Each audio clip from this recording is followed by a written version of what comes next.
You're watching News 24 Live. Cape Townians may have noticed an increase in traffic congestion over the last year.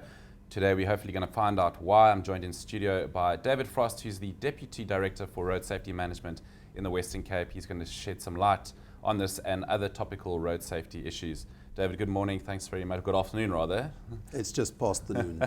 Thanks very much for joining us today. Afternoon, Nick, and afternoon to the listeners as well. Cape Town traffic. Cape Townians have been whining. Cape Townians do like to whine, but particularly of late, the congestion, particularly on peak hour, seems to have just gotten uncontrollable. What is the problem? I can't answer exactly what the problem is, Nick, but it is something that the authorities have noticed. You may all be aware of the freeway management system. You've seen the cameras up along the N1, N2, N7 and the R300, as well as the variable message signboards, which give an indication of what is happening. And there are also car counters in the road network. And an observation has been made that there is a problem with regard to congestion. It's almost as if the peak hour has shifted in some way. But it is something that is being analysed, and new car counters have been put in as well to get additional information.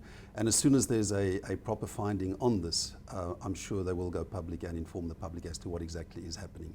But it would appear that minor incidents are causing greater congestion due to the load that's on the network already. The slightest deviation from the norm would then result in more congestion on the road and a slowing down of the traffic. But suffice to say, it is something that is being investigated, and we're looking at it on a regular daily basis.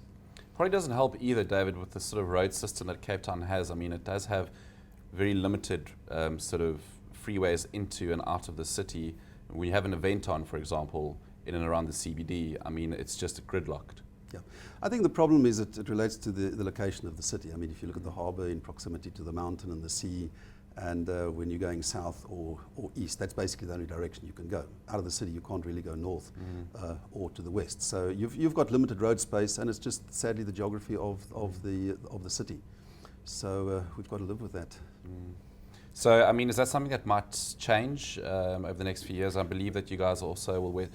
The City of Cape Town is implementing a bunch of road upgrades. Strand and Adderley, they're going to also heard fix up Camps Bay Drive. I mean, that's just going to add to this mess. Look, I can't comment on what the city is going to do or what their plans are. And just to go back to what I said, we need to live with that. I want to say that in the context that it's not that government is not mindful of those concerns, and that we are doing everything in our powers to address these things from a road safety perspective and also a traffic management perspective, hence the freeway management system, which operates from the traffic management centre. So those issues are definitely being addressed, but specifically what each plan is, that's a little bit out of my field of expertise in terms of Camps Bay Drive and other roads that you've mentioned.